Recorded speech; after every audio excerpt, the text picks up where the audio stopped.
Teman-teman semua, kita akan lanjut kembali memahami mengapa Pancasila itu menjadi ideologi negara. Ya. Seperti yang telah diuraikan sebelumnya dengan para pembicara lain bahwa Pancasila itu sangat penting, ya. Bahkan ideologi itu sangat penting ya, untuk berlangsungnya kehidupan sebuah negara maupun bangsa. Sehingga dalam sejarah dunia, negara maupun bangsa, kurang lebih ada beberapa ideologi yang dianut oleh setiap negara tersebut. Kita akan melihat ada perbandingan ideologi ya, antara liberalisme, sosialisme, komunisme, dan Pancasila. Kalau kita lihat dari sumber ya, ataupun ciri-cirinya, ada ya persamaan maupun ada perbedaan. Ya.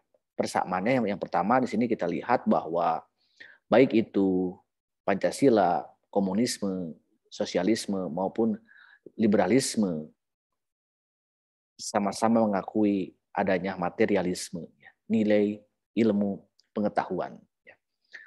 Sementara yang kedua, pandangan terhadap agama, Pancasila itu mengakui ya, adanya agama sebagaimana yang tercantum dalam sila pertama, ketuhanan yang Maha Esa, sementara komunisme dan sosialisme yang ini merupakan ideologi dari Marxisme, ya.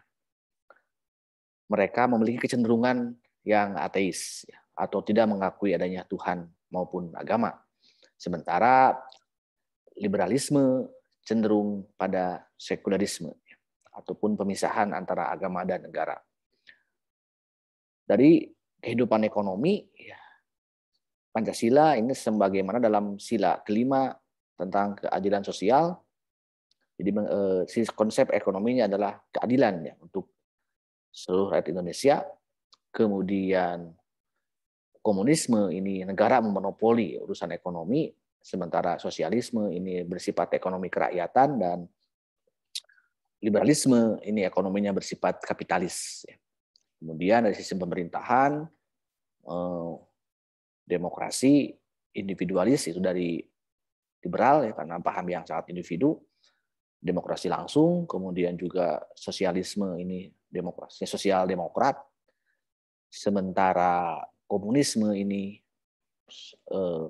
otoritarianisme ya. Jadi negara sangat otoriter dalam mengurus urusan pemerintahan maupun politik ya. Sementara Pancasila dalam sila kelima kita menganut sistem demokrasi Pancasila ya. Sebagaimana nilai musyawarah, nilai mufakat, nilai perwakilan, gotong royong, dan sebagainya. Ini merupakan salah satu ciri dari demokrasi Pancasila. Yang dimana memang setiap sila-sila Pancasila itu sendiri saling berhubungan ya. Dasarnya sila keempat kalau berbicara demokrasi, namun sila-sila yang lainnya ikut menjiwai dan dijiwai oleh sila keempat ini.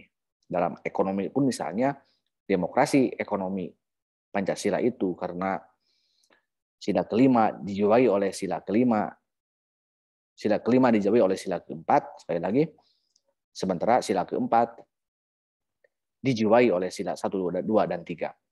Kemudian juga tentang pandangan terhadap individu, ya, kalau liberalisme itu sangat cenderung individualis, ya. Kalau sosialisme ini kelompok, berarti ya sosial, komunal, sementara komunis ini kepada negara yang sekali lagi cenderung sangat memonopoli kehidupan individu maupun kelompok.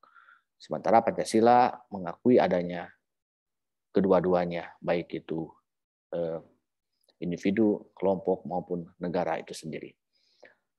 Berikutnya juga yang harus kita pahami tentang tantangan-tantangan yang dihadapi oleh Pancasila sebagai ideologi itu, yang pertama adalah unsur ateisme yang tadi disebutkan ya, yang terdapat dalam ideologi Marxisme atau komunisme yang bertentangan dengan sila ketuhanan yang Maha Esa.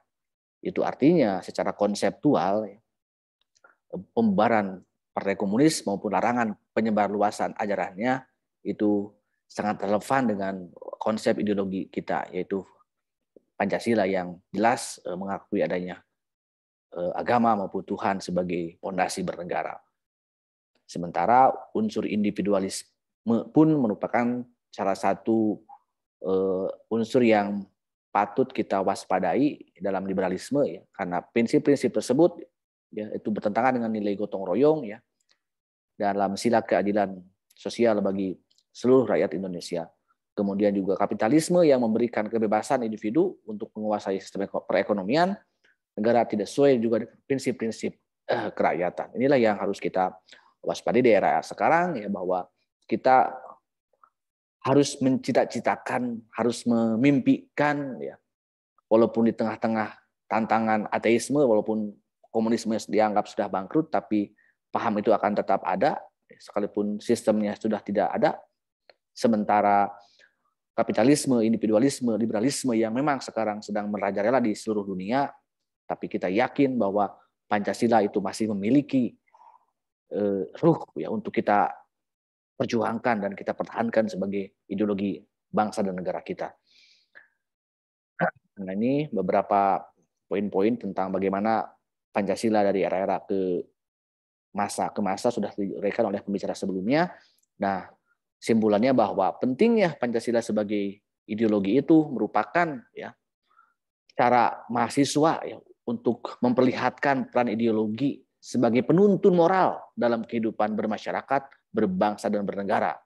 Apalagi ya ancaman berupa penyalahgunaan narkoba, terorisme, korupsi dapat dicegah ya kalau kita menjadikan Pancasila sebagai cita-cita besar bangsa kita. Di samping itu juga Pancasila sebagai ideologi negara yang hakikatnya mengandung dimensi realitas, idealitas dan fleksibilitas ya, yang memuat nilai-nilai dasar, cita-cita, keterbukaan sehingga mahasiswa mampu menerima kedudukan Pancasila secara akademis. Sekian, Assalamualaikum warahmatullahi wabarakatuh. Salam Pancasila.